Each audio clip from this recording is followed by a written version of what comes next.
Lorsque nous progressons dans le livre des Actes, nous découvrons que le Saint-Esprit, c'est l'esprit du service. À partir du chapitre 8, le mouvement depuis Jérusalem est absolument spontané. Philippe est allé en Samarie.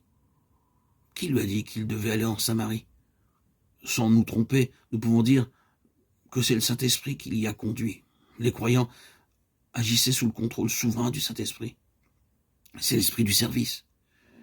Il les introduisait dans ce domaine. Et lorsque nous parvenons au chapitre 10, nous y voyons un merveilleux développement de ce principe.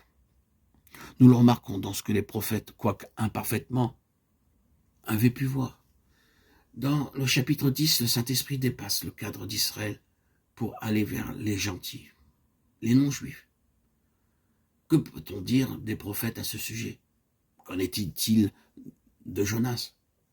C'est le récit d'une terrible histoire que nous avons dans ce petit livre de Jonas. Ce ne fut pas là le récit de toute la vie, de l'œuvre de Jonas, mais pratiquement tout ce que nous savons de lui, c'est ce profond désaccord avec Dieu. Fais-tu bien de t'irriter? Je fais bien de m'irriter. Jonas 4,9. Comment un homme peut-il répondre ainsi à Dieu?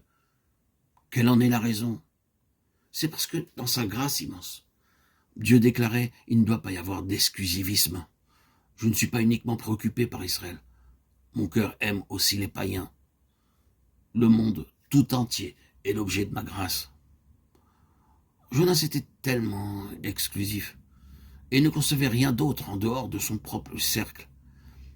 Et il a contesté avec Dieu. Le Seigneur a consigné ici et là dans sa parole des illustrations pour accentuer ce principe. Qu'en était-il de Ruth? C'était une Moabite, une païenne hors de la communauté d'Israël. Ce livre de Ruth est une des plus belles histoires d'amour de la Bible. Que nous dit le Seigneur? Considérons la généalogie du Seigneur Jésus et nous y découvrirons Ruth, la Moabite. Mais si c'est un fait qui peut nous impressionner, que dirons-nous donc de Rahab, la prostituée, celle qui habitait dans la ville de Jéricho et qui a manifesté sa foi en suspendant un fil de cramoisi à la fenêtre? Et cependant, dans la généalogie de Jésus-Christ, Rahab, la prostituée, y occupe une place. Que veut nous dire le Seigneur?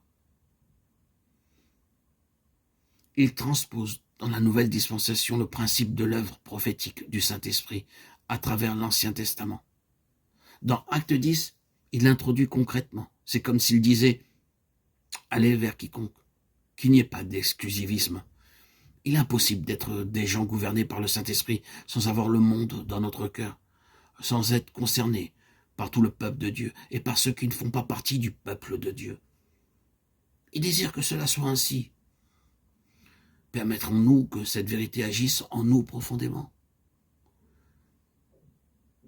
Quand le Saint-Esprit a la liberté d'agir, toutes ces choses sont spontanées, elles se font. Ce sont les caractéristiques de son gouvernement. Oh, que le Seigneur obtienne un peuple semblable à cela, libéré de tout cadre, qu'il soit ecclésiastique ou religieux, des limites traditionnalistes et des liens de toutes sortes. Un peuple dans l'esprit.